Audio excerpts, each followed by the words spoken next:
EMDR como protocolo clásico cuenta con 8 fases que van desde tener muy en cuenta la historia del paciente hasta un proceso de seguimiento preciso.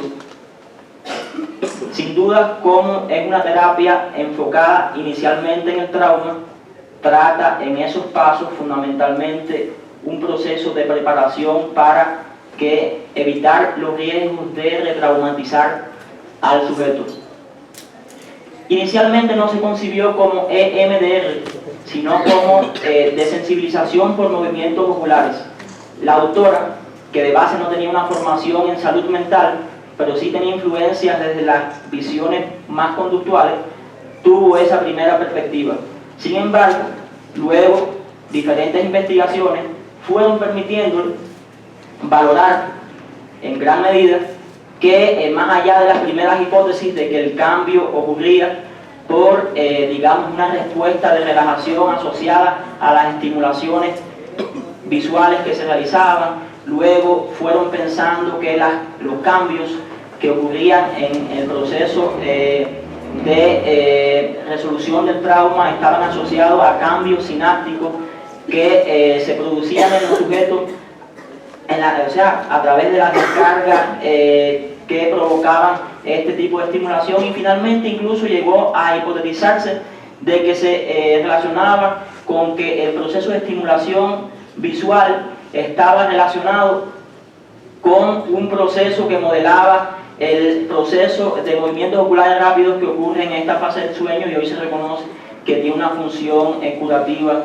de manera general. Sin embargo, hoy las bases de la psicoterapia EMDR parten de que todos los seres humanos tenemos un sistema de procesamiento adaptativo de la información. Este es un sistema innato de base neurofisiológica y que se orienta generalmente hacia la salud, y de alguna forma cada vez que tenemos experiencia la vamos integrando, las vamos procesando sin que nos generen ningún tipo de dificultad. Sin embargo, la patología aparece cuando, digamos, de alguna forma emerge o el sujeto vivencia alguna situación muy impactante que de alguna forma no le permite a este sistema innato procesar, y ese recuerdo, esa experiencia se queda en una red neural aislada que impide ese proceso de procesamiento. Estudios de la Universidad de Harvard han evaluado en neuroimagen por emisión de positrones en contextos, digamos, de seguridad. Se le ha solicitado a sujetos con este diagnóstico evocar esos recuerdos, y curiosamente hay 3 áreas que se han activado. Inicialmente, el área de la amígdala, que es el núcleo reptiliano del miedo en los seres humanos, el córtex occipital, que se asocia a la percepción visual. Es como si los sujetos estuvieran nuevamente observando sus experiencias impactantes. Y finalmente, y muy asombroso, una especie de anestesia en el área de Broca, un área que se asocia con la expresión del lenguaje. Es por eso que a veces a los sujetos en este tipo de situaciones les es muy difícil poner en palabras este tipo de experiencias, ¿no? Y es donde el MDR puede tener un efecto muy significativo. Se sugiere que, digamos, el papel o el rol del terapeuta es de alguna forma desbloquear ese nudo neurológico o ese proceso, o facilitar el proceso nuevamente natural que tenemos todos los seres humanos. A veces cuando presentamos este tema en contextos de la medicina natural se entiende muy bien por qué ocurre este proceso. En ese sentido queda bien claro que el terapeuta no es más que un facilitador del proceso. La realidad de la elaboración, del procesamiento, lo realiza el cerebro desde esta perspectiva. Inicialmente se consideraba también que las bases del EMDR estaban en los movimientos oculares. Para 1987. Ya en 1989 se habían descubierto otras formas de estimulación. Y algo muy curioso, cuando se ha aislado de alguna manera la estimulación bilateral fuera del protocolo, no genera evidencia empírica de que por sí mismo funciona. Sin embargo, dentro del protocolo se le conoce hoy como la terapia quizás más fuertemente recomendada desde la Organización Mundial de la Salud hasta las asociaciones más importantes de salud mental para el tratamiento del trauma. O sea, en este sentido se pueden utilizar procesamientos por, digamos, vía visual, movimientos, o sea, estimulación táctil. Incluso hay terapeutas que utilizan estimulación visual dentro del protocolo EMDR. Algo pero muy significativo también en este contexto, y es que es un abordaje que se ha beneficiado mucho de los avances de las neurociencias, es la idea de cómo ocurre el trauma. Blaise Pascal era un matemático, físico, poeta, que en algún momento de su vida tuvo un accidente, cayó en el Sena con su carruaje y mucho tiempo estuvo a punto de ahogarse.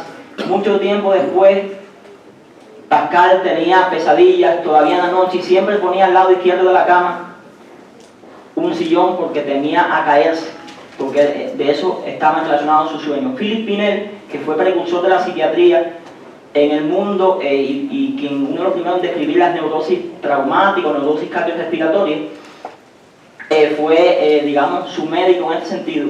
Y a veces bromeando nosotros entre colegas decimos, ¿será que Blaise Pascal no emitió esta frase porque estaba enamorado, sino de esa experiencia?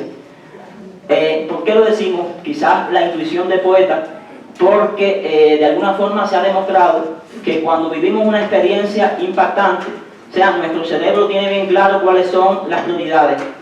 Una prioridad que tiene nuestro organismo es la supervivencia, la autoconservación. Y la segunda prioridad,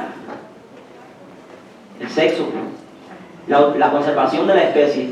Cuando ocurren experiencias impactantes en este sentido, de alguna forma está bien demostrado por una universidad de Nueva York cómo el sistema límbico, relacionado fundamentalmente con las emociones, se desconecta del área frontal, del área racional, y se conecta más con el cuerpo para favorecer este proceso de respuesta de supervivencia. Le ha pasado, me imagino, a cualquiera que tiene temor a las serpientes, que ve algo parecido a una cuerda, salta y después analiza. Es este fenómeno. Y de esta manera, muchas veces es como se codifican también en el cuerpo nuestras sensaciones asociadas a recuerdos traumáticos, y por eso es tan importante también reprocesarlo. De esta perspectiva, podríamos ver que existen muchos estudios bien serios respecto a la neurobiología del EMDR. O sea, los estudios de neuroimagen por emisión de positrones que permiten ver en vivo qué está ocurriendo durante el tratamiento, fundamentalmente antes y después, han sido los estudios, han mostrado que durante el proceso de EMDR se activan muchas zonas de procesamiento de información. Los análisis de métodos que estudian la actividad neural, como el análisis cualitativo del electroencefalograma, ha mostrado que con el tratamiento de EMDR aparece una normalización de las ondas lentas que influyen en la sincronización hemisférica, y se sugiere que ese es uno de los procesos que equilibra y favorece el reprocesamiento. Y finalmente existen también estudios neuroendocrinos que el Verde Ayuda han estudiado qué ocurre antes y después de un proceso de tratamiento con EMDR, y se ha demostrado que aparece una normalización basal del metabolismo de cortisol. Sabemos que es una hormona muy asociada al proceso de estrés. En este sentido, podríamos decir que es una terapia no solo basada en la evidencia desde el punto de vista clínico, sino que existen investigaciones que la avalan en este sentido. Actualmente, o sea, las guías para la práctica clínica de la Asociación Americana de Psicología, de Psiquiatría, la Sociedad Internacional para los Estudios de Estrés Postraumático, el Instituto Nacional para Clínica de la Excelencia del Reino Unido proponen como tratamiento de elección para alteraciones, o para situaciones traumáticas, y fundamentalmente para estrés postraumático, la psicoterapia EMDR. En 1917, Freud, fue una de las primeras personas de hablar del duelo, y se dice cómo vivía quizás en un momento asociado a la segunda revolución industrial, Freud hablaba del duelo como un trabajo, un proceso de elaboración. No es quizás por casualidad o por coincidencia que Shapiro en la época de las neurociencias, de la información, hable del duelo como, digamos, una cuestión de procesamiento, ¿verdad? De alguna forma estaban hablando del mismo proceso, pero desde el EMDR, el duelo complicado, se considera cuando algunos de los componentes de los recuerdos han sido muy dolorosos, y en este sentido se desarrolla demasiada hipersensibilidad que impide de alguna forma la integración de la información cada vez que se reactiva algún fragmento de esto. Es bien importante aclarar que desde la perspectiva del EMDR no se busca sanar el duelo, sencillamente ayudar a la persona a superar los obstáculos para facilitar la evolución de este proceso de alguna manera natural. Existen diversos protocolos que realizan una propuesta desde el MDR para favorecer este proceso. La misma Shapiro, autora o creadora de este abordaje, que en el 2002 recibió el premio Sigmund Freud por los aportes a la psicoterapia, realiza una propuesta basada en las dianas que deberían tratarse para favorecer este proceso de elaboración de un duelo complicado. Y así Shapiro refiere que habría que trabajar situaciones actuales, podrían trabajarse imágenes intrusivas, pesadillas, temas relacionados con la responsabilidad personal, las culpas, fundamentalmente enfocada en target o dianas que podrían trabajarse. Sin embargo, un poco más fundamentado, Therese Randall, una importante terapeuta también americana, ya habla de objetivos para tratar el duelo desde el MDR, y lo hace más bien desde una perspectiva dimensional en el tiempo. Ella propone procesar primero recuerdos del pasado, trabajar precipitantes presentes y finalmente desarrollar esquemas futuros que favorezcan, digamos, el afrontamiento de nuevas pérdidas. Desde ya recomendar que el MDR reconoce o ha evidenciado que las personas, de las personas emerge un proceso de resiliencia bien significativo tras la elaboración de un proceso traumático, el que sea. En este sentido, esta autora reconoce que cuando se trata de un duelo complicado, la palabra de orden es flexibilidad. El MDR se convierte más en un arte que en una técnica terapéutica en particular. Y quizás el autor más reconocido en esta área, en el área del tratamiento de duelos complicados desde esta perspectiva, es Steve LaRock. Este autor, también un psiquiatra americano, realiza una propuesta, pero antes que nada señala algo. Señala que el protocolo general, estas 8 fases, no contempla, digamos, algunas cuestiones fundamentales como es el cambio de foco del paciente en el caso de los duelos complicados. Y él dice algo bien claro, dice: la forma estratégica de abordar el duelo con MDR es dividir para conquistar. O sea, y lo propone en 3 etapas. Primero, tratar la pérdida en sí misma, los detalles de lo que realmente ocurrió. Luego, la aceptación de este proceso de pérdida. Y finalmente, integrar la ausencia del objeto dentro de una visión de futuro del paciente, como decíamos, en niveles pasado, presente, futuro.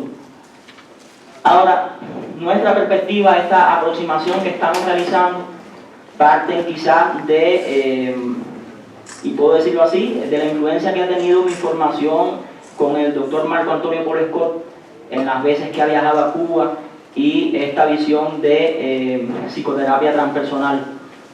Víctor Emil Frank decía que cada época tiene sus neurosis, pero a cada época también le corresponde en su psicoterapia. Decía Frank que si la psicoterapia se enajena, lo que promueve es una caricatura de lo que es el ser humano, y que la dimensión espiritual incluso es sumamente significativa, o es quizás digamos, el núcleo de donde se estructuran muchos comportamientos. La propuesta que nosotros hacemos parten de algunos argumentos que lo justifican. El primero es que el MDR, como abordaje terapéutico, propuesto incluso por Shapiro, puede integrarse a cualquier modelo terapéutico. Entonces está diseñado para integrarse dentro de cualquier proceso terapéutico. La segunda razón es que, también reconocida por ellos, el tratar o procesar un recuerdo traumático, una experiencia traumática, no equivale a todo un trabajo clínico, a todo un proceso terapéutico.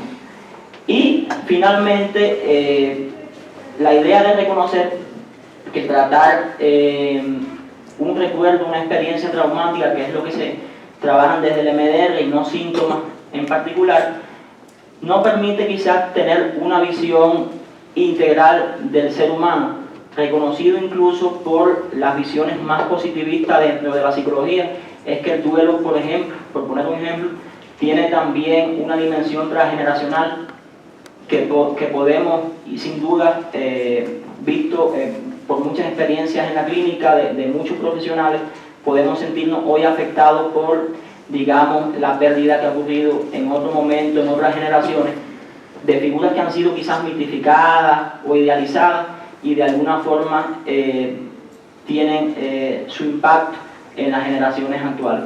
Partiendo de esos pequeños argumentos, nosotros realizamos esa intención de incluir dentro de un proceso terapéutico transpersonal recursos o un protocolo particular de MDR para tratar, digamos, eventos, circunstancias o recuerdos que están de alguna forma bloqueando un proceso terapéutico y luego permiten continuar con un proceso o un abordaje integral del sujeto.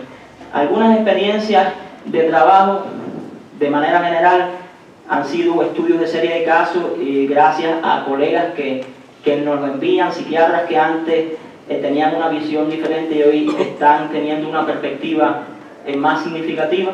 Hemos encontrado una elevada eficacia y eficiencia en el procesamiento de sucesos altamente impactantes dentro de las experiencias de pérdida. Hemos encontrado que los sujetos, digamos, con recuerdos altamente perturbadores son evocados sin reexperimentación.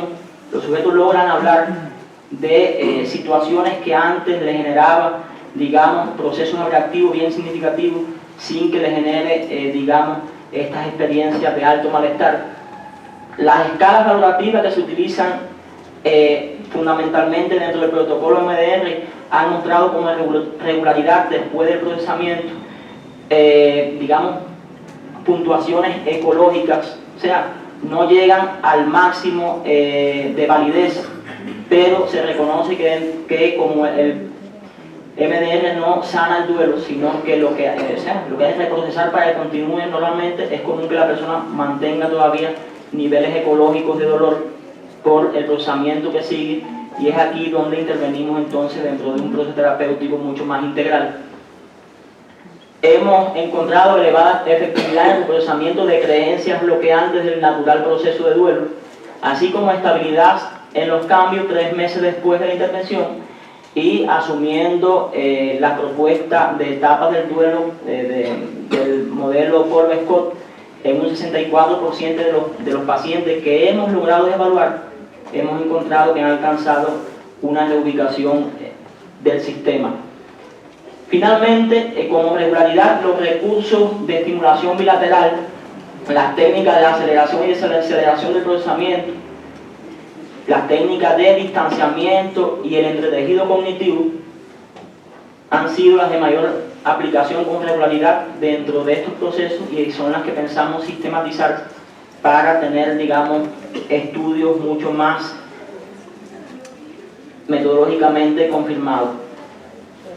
Finalmente, a manera de cierre, como decíamos, es una aproximación a esta experiencia que de alguna forma quizás algunos estaremos compartiendo con más profundidad en el curso post-congreso.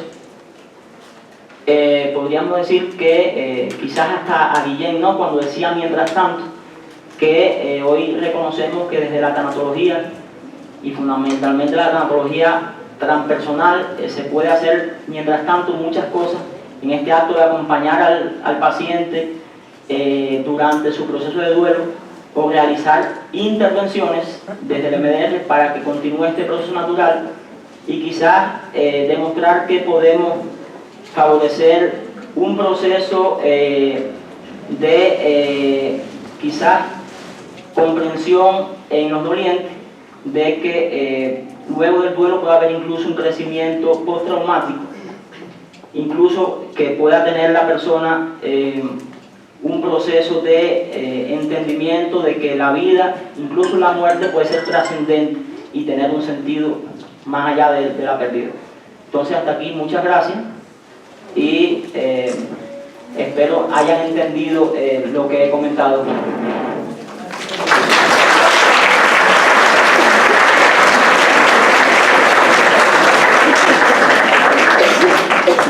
Reciban un reconocimiento por manos del doctor Rafael Guevara.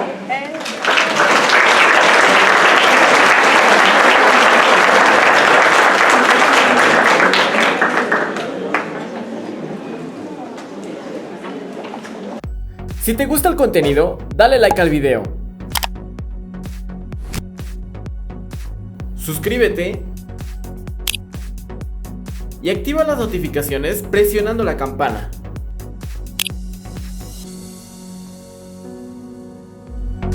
Comparte el video con un amigo o un familiar.